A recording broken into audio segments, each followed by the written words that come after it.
This guy pulls in. We thought it was just a cardiac arrest. Our guy pulls her out, starts compression. He couldn't even describe like where it was. Couldn't feel a pulse in the car. I couldn't feel it on the ground.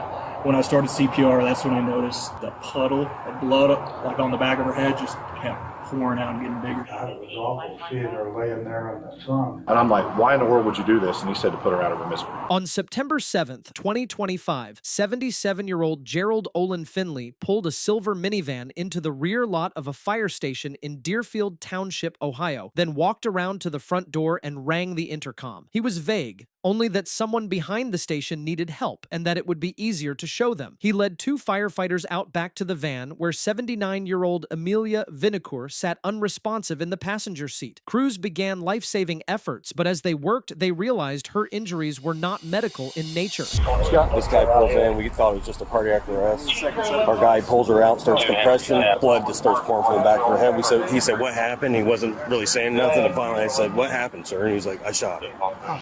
You're going to go back to my car over there, sir? Would you just a minute? Okay, yeah. Right there. See the envelopes?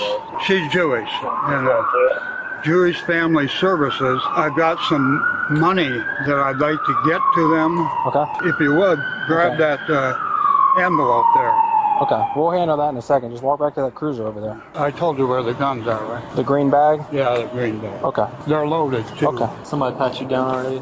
Yeah. Alright. Would you please? Yeah, we'll get in a second. Okay, you'll see the water is in Okay. We have a few things we got to do before the water, all right? Oh, this ain't no room out here. No. To angle yourself in there. Not yet. Yeah, let's go ahead and do that because I want to find out where the scene is. Yeah. I'm sorry, what's your name, sir? Gerald Finley.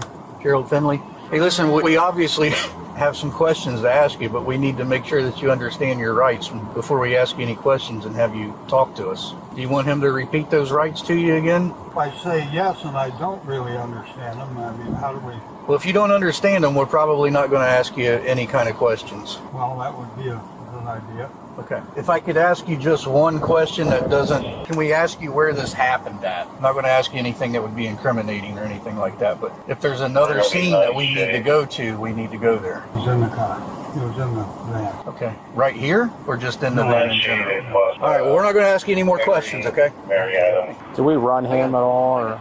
Yeah, let's go ahead and do crime scene tape. I don't know if we have any other. Did he say that he understood his rights? No. I went ahead and just asked you if there was another scene we needed to go to. Right. And he said no, it happened in everything in the van. Okay. He said that the gun and everything's still in there too, in the green bag. What did you say your name was again, sir? Gerald, there's a sheet. It's called Jewish Family Services. Jewish Family Services? Yeah, and if you would, I can explain some, it would help to explain some, maybe. On the console of the car is a envelope? Well, there's some envelopes in it. If you bring it here, could you bring it here and I can explain it? We'll cross that bridge when we get there. Well, it's kind of Jewish Family Services, yeah. There's some, I'm sorry, I'm really... No, you're okay. There's some money in there. Could you bring it over? Yeah, we'll cross that bridge when we get there. Well, okay. All right. It could answer a lot of questions, maybe, or something. See, what I'm wanting to do, there's money in there for them. For the Jewish Family Services? Yeah. Okay. And to have them put together I'm sorry, man, No, you're okay. Head problem. Yeah. Have them put together a funeral for her. Okay. All right, just hang tight, okay? Yeah. Log down all the firefighters that were in there, and we'll put us in there. Okay. As far as their times, I guess you would just put time of dispatch for all the firefighters. Time in? Yeah, and then time out whenever you guys got here, I guess. Okay. As soon as I heard gunshot, I'm like, the CIS has got to come. My idea, you guys can do what you want, but since there's you and Jack, and there's 4 of you guys, 4 deputies, I think. Person started a crime scene log from nobody's been in there since we realized what was going on. Okay. So I thought maybe you or Jack would probably be the best ones to complete.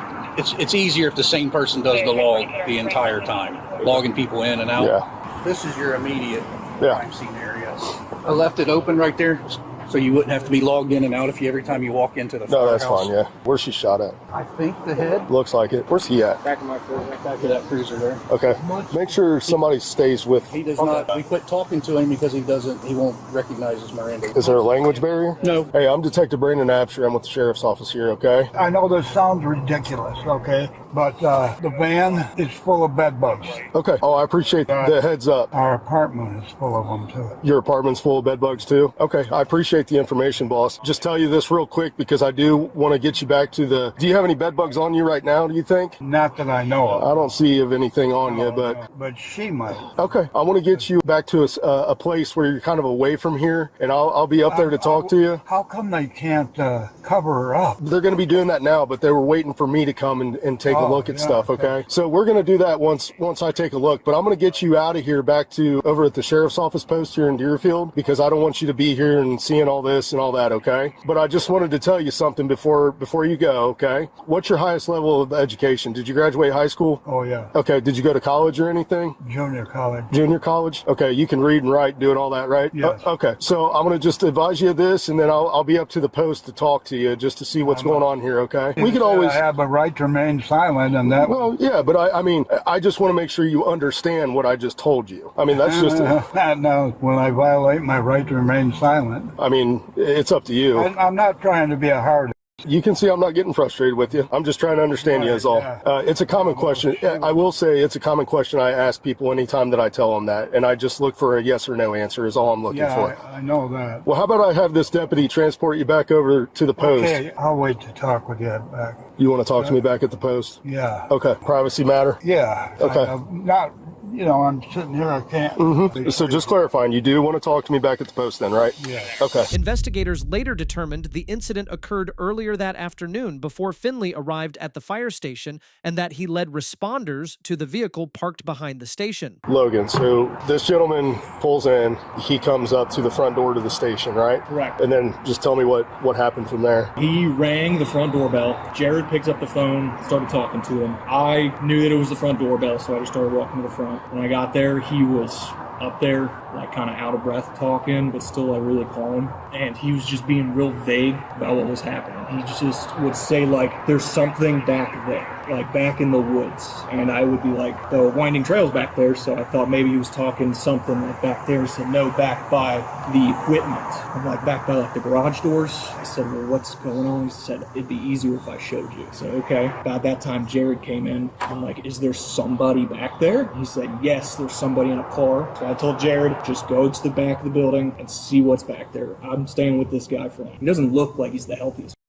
Yeah. So I wasn't sure if he was having a medical emergency at the time or if there was something else happening. So he left to go see what was going on back there, and then he got Lieutenant Wood involved with it back there. And all he kept saying was, it'd just be easier if I show you, be easier if I show you. So I said, okay, let's walk. We walked through the firehouse, went out through the back, through the kitchen, and I could see the car back there. And that's when he said, she's...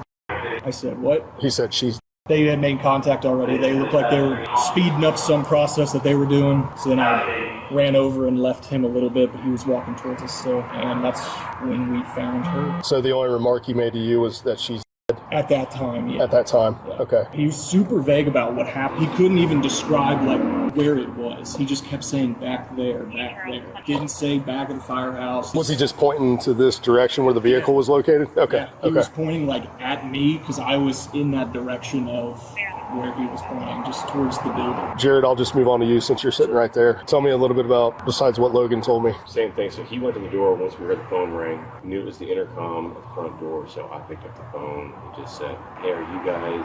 Is somebody here?" And I said, "Yeah, someone will be right out there." So about halfway through what he was saying, I heard him say, "There's somebody back there. There's somebody behind by the woods." So I'm thinking like, on that neighborhood back there, maybe someone needs help. We made our way through. I'm looking around and I find the minivan right there, and then noticed her in the front seat. She was in the front seat? Front seat. Okay. Slumped over bloody nose.